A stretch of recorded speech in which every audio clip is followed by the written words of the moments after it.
ہے، سب جانتا ہے، پھر بھی فرشتوں سے پوچھتا ہے فرشتوں کہاں سے آ رہے ہو؟ فرشتے عرض کرتے ہیں مولا زمین سے آ رہے ہیں۔ زمین پر گئے تھے، کیا دیکھا؟ مولا تیرے بندے طرح طرح کے بیٹھے تھے۔ کہا کچھ خاص بندے بھی تھے؟ کہا ہاں مولا تیرے کچھ خاص بندے تھے، زمین کے ایک ٹکڑے پہ بیٹھ کر کے تیرا ذکر کر رہے تھے، تیری پاکی بیان کر رہے تھے۔ جب تیرا نام آتا تھا تجھے سبحان اللہ کہہ کر پکارتے تھے، الحمدللہ کہہ کر پکارتے تھے، اللہ اکبر کہہ کر پکارتے تھے۔ اللہ کہتا ہے فرشتوں، جو میرا بندہ میری پاکی بیان کر رہا تھا، کیا اس بندے نے مجھے کبھی دیکھا؟ فرشتے عرض کرتے ہیں مولا دیکھا تو نہیں، بن دیکھے تیری پاکی بیان کر رہے تھے۔ رب فرماتا ہے فرشتوں گواہ ہو جاؤ، میرے جس بندے نے مجھے پاک کہا ہے میں نے اس کو گناہوں سے پاک کر دیا۔ اس لیے سبحان اللہ کہنے میں کنجوسی نہیں ہونا چاہیے۔ ہمارے شاعر اسلام قاری نزار مائم صاحب اور شاعر ہندوستان اسلام برکاتی صاحب سے بڑے اچھے اشعار اور بڑے اچھی آوازوں میں آپ کو سن لیے۔ ہمارے مولانا عبدالجلیل صاحب اور حافظ نیاز صاحب اور مولانا قاسم صاحب یہ تمام حضرات تشریف فرما ہیں۔ دو تین اشعار لوگ کہتے ہیں آپ نے محفل کیوں سجائی، کس لیے سجائی؟ تو ہم کہتے ہیں محفل سجانے کا ایک مقصد ہے، اور وہ کیا مقصد ہے سنیں۔ کیوں سجائی ہے؟ اگر لگے کہ سچائی بیان ہو رہی ہے تو ایک ایک مصرے کا استقبال کریں، آواز پہ دھیان نہ دیں، اشعار پہ دھیان دیں، بڑے اچھے شعر ہیں۔ عاشق کہتا ہے محفل کیوں سجائی ہے؟ اس لیے سجائی ہے، ایسا لگتا ہے بدر منیر آئیں گے، ایسا لگتا ہے بدر منیر آئیں گے، ایسا لگتا ہے بدر منیر آئیں گے، ایسا لگتا ہے بدر منیر آئیں گے، ایسا لگتا ہے بدر منیر آئیں گے، آج محفل میں پیران پیر آئیں گے، آج محفل میں پیران پیر آئیں گے، آج محفل میں پیران پیر آئیں گے۔ اور یہ شعر سنو مسلمانوں، زور سے بول دو، جو شخص محفل حیدر میں آ نہیں سکتا، جو شخص محفل حیدر میں آ نہیں سکتا، علی کے نام کا نعرہ لگا نہیں سکتا، علی کے بچے اگر اجازت نہیں دیں گے کسی کا باپ بھی جنت میں جا نہیں سکتا۔ آگے سے پیچھے تک بولیے نعرہ تکبیر، نعرہ رسالت، نعرہ دوست، غوث کا دامن، یہ ہے میرے نبی کی شان، یہ ہے میرے نبی کی شان۔ گنبد خضرا سے آئی آواز، قسمیات زندہ باد، گنبد خضرا سے آئی آواز، قسمیات زندہ باد۔ پانچ نعرے پنجتن کے ایک نعرہ حیدری، پانچ نعرے پنجتن کے ایک نعرہ حیدری، نعرہ تکبیر۔ ماشاءاللہ بڑے جذبات ہیں، اللہ سلامت رکھے۔ آج محفل میں پیران پیر آئیں گے، آج محفل میں پیران۔ تو ہندو اور مسلموں نے مل کر کے ہندوستان کی سرحد پر اپنی گردنوں کو کٹا دیا ہے اور اپنی دیش کی عظمت کو بچا لیا ہے۔ اب ایک شعر سنیں، جب اٹھیں گے غلامان غوث برا، جب اٹھیں گے غلامان غوث برا، تو دشمنوں کے کلیجے کو چیرائیں گے، دشمنوں کے کلیجے کو چیرائیں گے، ایسا لگتا ہے بدر منیر آئیں گے، آج محفل میں پیران پیر آئیں گے۔ بولتے رہو، ذرا دل لگا کے بولو۔ خدا کی جو نبی کے نام پہ بولتا ہے نا، پھر اس کے سامنے اچھے اچھوں کی بولتی بند ہو جاتی ہے۔ اتہاس کے پنے گواہ ہے، تاریخ بتاتی ہے۔ ابھی کچھ دیر پہلے ایک معاملہ پیش آیا، میں نے کہا یہ لوگ غلط فہمی کے شکار ہیں، جو یہ لوگ خرافات پیدا کر رہے ہیں، یہ پروگرام حافظ فاروق کا نہیں ہے، ان کے والد کا نہیں ہے، ان کی پھوپھی جان کا نہیں ہے، مولانا عبد الجلیل کا نہیں ہے۔ ارے ہم کو سنبھالے، کون کیا کر رہا ہے؟ جس کا یہ پروگرام ہے وہ خوب دیکھ رہے ہیں، اور تاریخ گواہ ہے، اتہاس کے پنے گواہ ہے۔ تاریخ الٹ کر کے دیکھیے، اللہ کے بندوں سے جو جو ٹکرایا ہے وہ خاک میں مل گیا ہے۔ آپ جب تاریخ اٹھا کر کے دیکھیں گے تو آپ کو پتہ چلے گا یہی ہندوستان کی دھرتی ہے، یہی بھارت کی سرزمین ہے۔ ایک راجا تھا جس کا نام تھا اکبر۔ اکبر بادشاہ تھا جو بڑا ظالم و جابر تھا، لوگوں سے کہتا تھا لوگوں خدا کی عبادت نہ کرو بلکہ میرے سامنے سر کو جھکاؤ۔ اپنی مسجدیں الگ بنانے لگا، اپنا قبیلہ الگ بنانے لگا، اپنا کلمہ لوگوں سے الگ بنانے لگا۔ اس وقت مجدد الفسانی شیخ احمد فاروقی، جن کا مزار ہے سرحد شریف کی سرزمین پر، وہ میدان میں آئے تھے۔ اکبر بادشاہ نے کہا مجدد الفسانی میرے راستے سے ہٹ جاؤ ورنہ مٹا دیے جاؤ گے، میرے راستے سے ہٹ جاؤ ورنہ پیٹ پر پھوڑوں کی برسات ہوگی، میرے راستے سے ہٹ جاؤ ورنہ جیل میں ڈال دیا جائے گا۔ مجدد الفسانی نے کہا تم کس سے ٹکرا رہا ہے، تجھ کو معلوم نہیں ہے؟ اکبر بادشاہ کہنے لگا میرا معاملہ بہت دور تک ہے، بڑی طاقت میرے پاس ہے، خزانے میرے پاس ہے، کنجیاں میرے پاس ہے، فوج میرے پاس ہے، سپہ سالار میرے پاس ہے۔ اکبر بادشاہ نے جب یہ کہا حکومت میرے پاس ہے، تو اس وقت مجدد الفسانی نے کہا تھا اکبر بادشاہ سن لے، اگر فوج تیرے پاس ہے، سلطنت تیرے پاس ہے، طاقت تیرے پاس ہے، حکومت تیرے پاس ہے، تو مجدد الفسانی بھی خالی نہیں ہے۔ اللہ کا قرآن مجدد الفسانی کے ساتھ ہے، حضور کی محبت مجدد الفسانی کے ساتھ ہے، اللہ کی رحمت مجدد الفسانی کے ساتھ ہے۔ ارے تیری طرف سے تیرے سپاہی لڑیں گے اور مجدد الفسانی کی طرف سے اللہ کے فرشتے لڑیں گے۔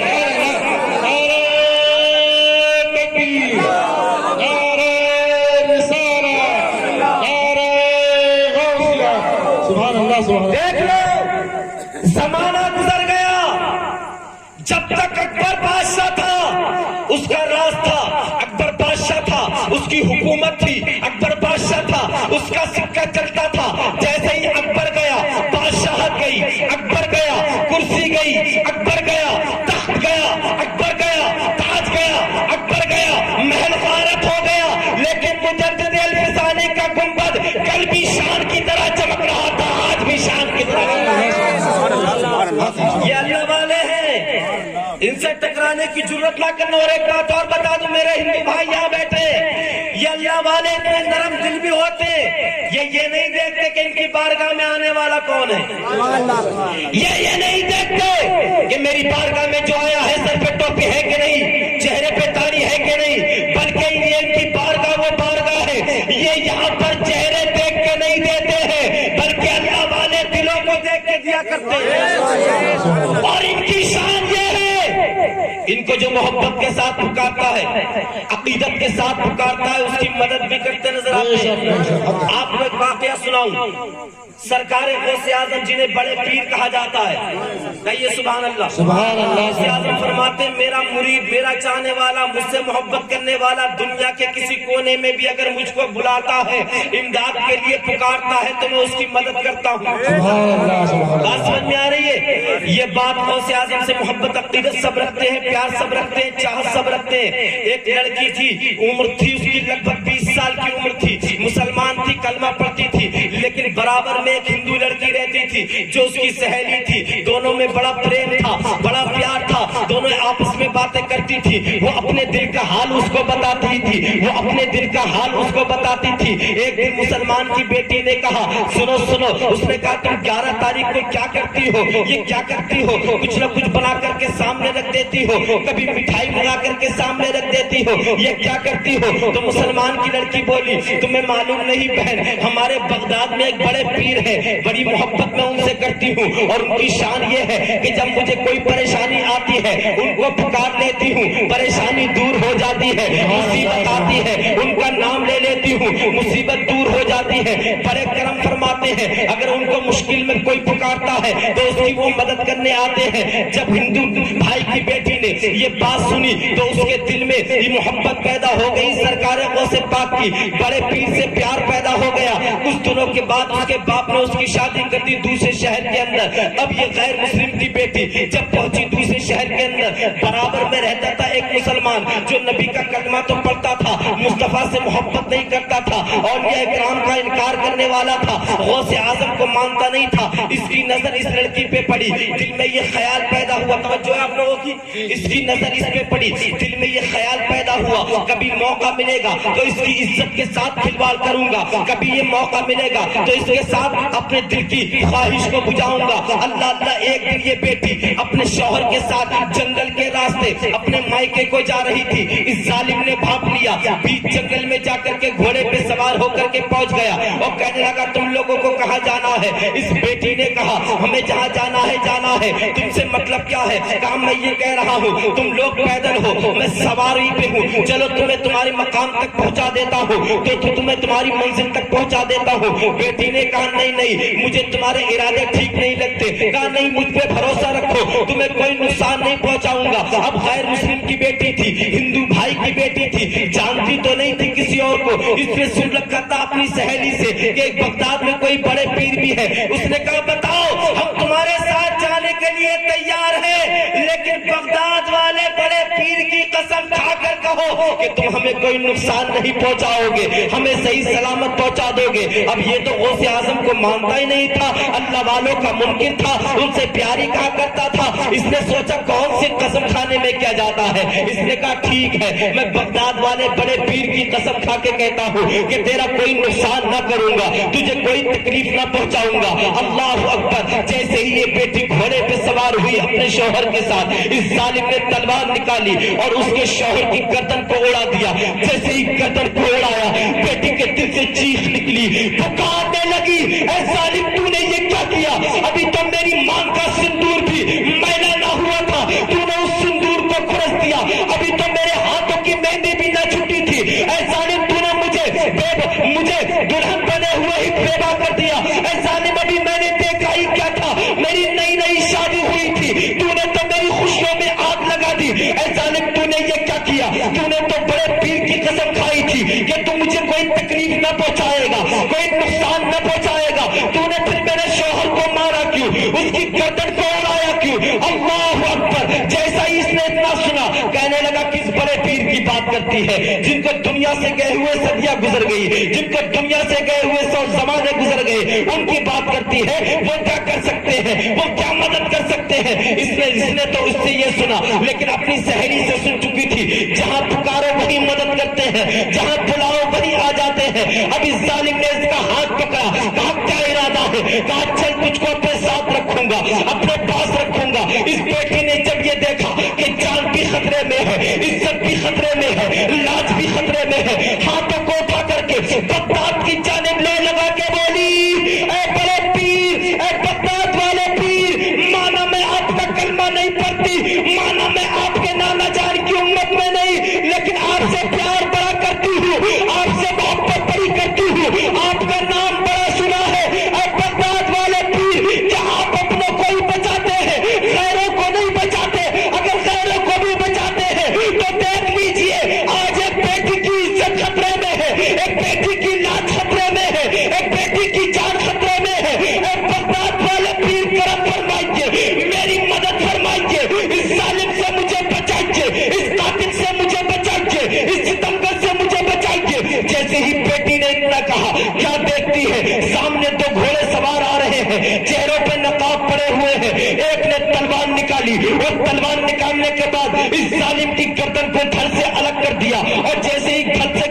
گردن کو الگ کیا بیٹی کو تھوڑی تسلی ملی، چلو عزت تو میری بچی، لیکن بار بار شوہر کے جنازے کو دیکھتی، لاشوں کو دیکھتی اور رونے لگتی تھی۔ وہ بزرگ 2 کھڑے ہوئے ہیں سامنے، کہا کیا چاہتی ہے بیٹی؟ کہا آپ نے اس ظالم کو تو سزا دے دی، لیکن ایسا کرو یہ میرا شوہر جب دنیا میں نہیں رہا تو میں زندہ رہ کر کیا کروں گی؟ اس کے سہارے ہی تو زندگی گزار رہی تھی، اب میرا دنیا میں رہنا بیکار ہے۔ بڑھا.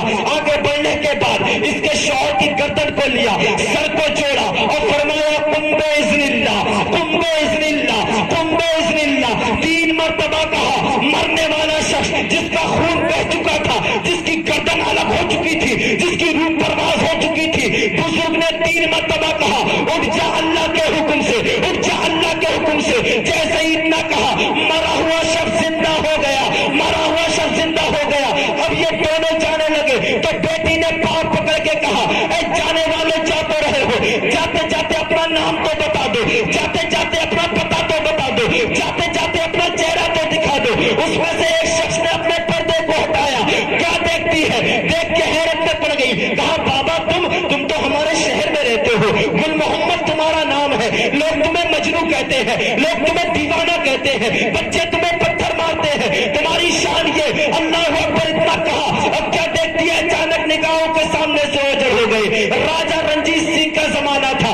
اس نے مسلمان کے گھر والوں نے مقدمہ دائر کر دیا اس لڑکے اور لڑکی کے خلاف. راجہ رنجیت سنگھ کے دربار میں پیش کیا گیا. راجہ نے کہا بتاؤ کہ تم نے ان کے بیٹے کو مارا ہے, کہ تم نے ان کے بیٹے کا خون کیا ہے؟ بیٹی نے کہا نہیں مہاراج, میں نے نہیں مارا, میں نے خون نہیں بہایا. کہا کس نے مارا؟ اس نے پوری کہانی سنائی. اس کا بیٹا آیا, میرے شوہر کی گردن کو اڑایا, مجھے لے جا رہا تھا, میں نے بغداد والے پیر کو بلایا, 2 بزرگ آئے, ایک نے میرے شوہر کو زندہ کیا, ایک نے گردن کو اڑایا. کہا ان کو جانتی ہے؟ کہا ایک کو جانتی ہوں, ایک کو نہیں جانتی ہوں. کہا کون ہے وہ پہلا شخص جس کو تو جانتی ہے؟ کہا وہی جو ہماری گلیوں میں ٹہلتے ہیں, وہی جو آپ کے محل کے ارد گرد بھی دکھائی دیتے ہیں, وہی جن کے پھٹے پرانے کپڑے ہیں, جنہیں لوگ پاگل کہتے ہیں, گل محمد بابا. کہا بابا کو بلایا جائے. بابا کو بلایا گیا. کہا بابا بتاؤ کہ گردن تم نے اڑائی ہے, بتاؤ کہ اس کے شوہر کو تم نے زندہ کیا ہے. کہا یہ میرا کمال نہیں ہے. کہا تم تو تھے, دوسرا کون تھا؟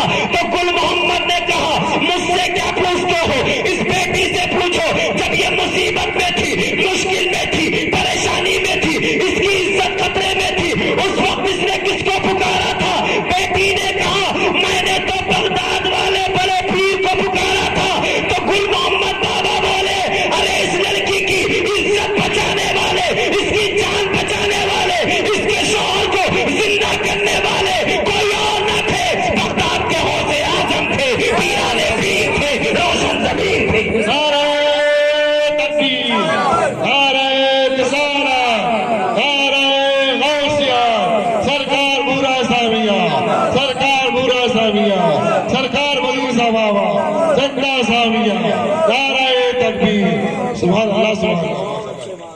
یہ سبحان اللہ.